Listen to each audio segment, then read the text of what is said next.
낙관론과 비관론이 동시에 존재하는 대표적인 종목입니다. 어떤 사람은 AI, 로보택시, 로봇까지 테슬라는 또 한 번 도약한다라고 말하고, 어떤 사람은 전기차 수요 둔화, 고평가 논란, 머스크 리스크로 결국 꺼질 것이라고 말하죠. 게다가 최근에는 스페이스X IPO 가능성이라는 변수까지 더해졌습니다. 그래서 오늘의 월가가 실제로 테슬라를 어떻게 평가하고 있는지, 우리가 이런 장에서 큰 돈을 벌려면 어떻게 해야 되는지 같이 살펴보는 시간 가져보도록 하겠습니다. 먼저 최근 가장 뜨거운 이슈로 떠오르고 있는 것 역시 스페이스X의 상장입니다. 금융 전문가들의 공통된 평가는 단기적으로는 변동성이 존재할 수는 있지만 단기적으로는 신뢰를 강화시키는 트리거가 될 수 있다고 발언하는데요. 과거 테슬라 주가가 흔들릴 때마다 머스크의 테슬라 주식 매각은 주가에 분명한 하방 압력이었습니다. 하지만 스페이스X를 통해 막대한 유동성을 확보하게 된다면 머스크가 테슬라를 팔아야 될 필요성이 줄어들게 되겠죠. 이건 테슬라 주주 입장에서 굉장히 중요한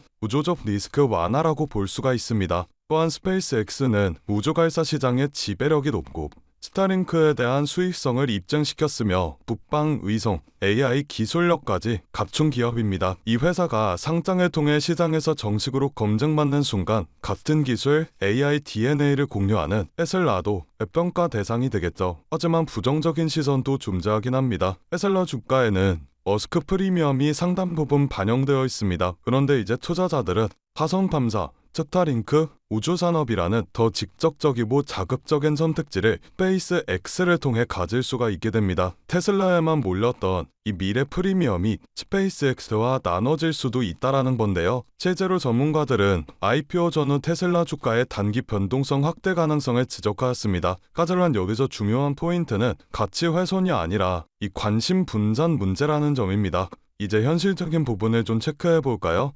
도이체방크는 테슬라라 내년에도 전기차 부문에서 우전할 것이라고 언급하였습니다. 미국과 유럽의 환경 규제가 완화되었고 전기차 보조금이 줄어들었습니다. 중국의 BYD와 같은 경쟁사들이 급부상하며 글로벌 전기차 시장의 경쟁력이 심화되고 있죠. 전기차만 놓고 보면 테슬라는 더 이상 성장 스토리를 만들어낼 수가 없습니다. 그리고 월가도 이 사실을 알고 있죠. 여기서 많은 초보 투자자들이 혼란스러워하실 겁니다. 전기차는 힘든데 왜 도이체방크는 테슬라를 내년 최고의 종목으로 뽑았을까라고요. 이유는 하나입니다. 월가는 테슬라를 전기차 회사로 보고 있지 않기 때문이죠. 이 도이체방크의 평가를 보면 아주 명확합니다. 전기차는 주가의 37%를 차지하고 로보택시와 로봇, AI가 55% 이상을 차지한다라고 하였죠. 즉 테슬라 주가의 절반 이상은 이미 AI 기업으로서의 미래가치라고 볼 수 있습니다. 특히 로보택시는 2035년 연매출이 550억 달러까지 전망이 되는 상황이죠.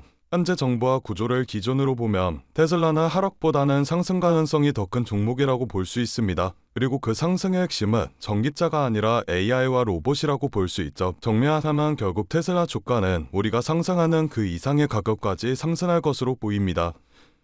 그렇다면 여러분들께서는 지금 같은 당에서 충분히 만족하실 만한 수익을 내고 계신가요?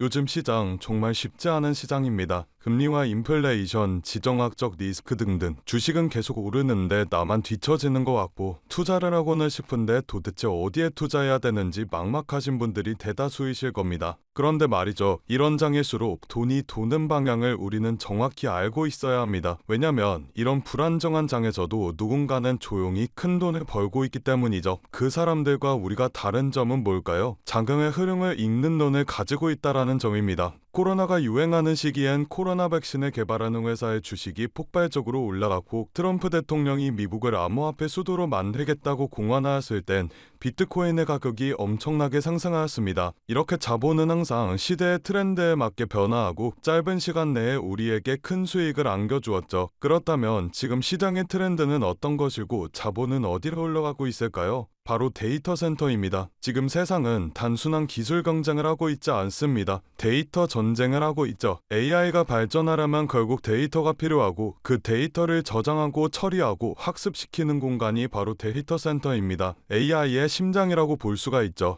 그래서 지금 전 세계가 데이터 센터 확보 전장에 뛰어들었어요. 테슬라와 엔비디아, 구글과 삼성 등등 전 세계적인 회사들이 데이터 센터에 목을 매는 이유가 바로 이겁니다. AI의 경쟁력은 모델이 아니라 인프라에 있기 때문이죠. 아무리 좋은 인공지능을 만들어도 데이터를 빠르게 처리할 수 없으면 그건 이론일 뿐 시장에서 돈이 되지 않습니다. 우리가 흔히 쓰고 있는 챗GPT가 전 세계적으로 성공할 수 있었던 이유도 그 뒤에 수천 대의 GPU가 돌아가는 데이터 센터가 있었기 때문입니다. 그리고 이런 AI 데이터 센터를 운영하기 위해서라면 엄청난 전력과 냉각 기술 그리고 초고속 네트워크 반도체가 필요하죠. 단순 소프트웨어 사업이 아니라 반도체와 전력, 인프라와 냉각 장비 등 모두 얽혀있는 복합 산업이에요. 이걸 잘 이해해야 우리가 앞으로 어떤 종목에 투자를 해야 큰 돈을 벌 수 있는지가 보이게 됩니다. 딱 그럼 최근 시장에서 데이터 센터 관련 종목들이 어떻게 움직였는지를 보겠습니다. 데이터 센터 전력 장비 기업인 버티브를 확인해 볼까요? 3년 동안 1600% 상승했습니다. 반년 만에 217%의 수익률을 올린 AI 반도체 테스트 기업도 있습니다. 어드반테스트죠. 이 외에도 굉장한 수익률을 올린 기업들이 많은데 이 기업들의 공통점이 있습니다. 바로 엔비디아와 테슬라와 같은 대형주들이 성장할 때 함께 커지는 기업들이라는 점인데요. 대형주들은 이미 충분히 오른 상태에서 수익률이 제한적이지만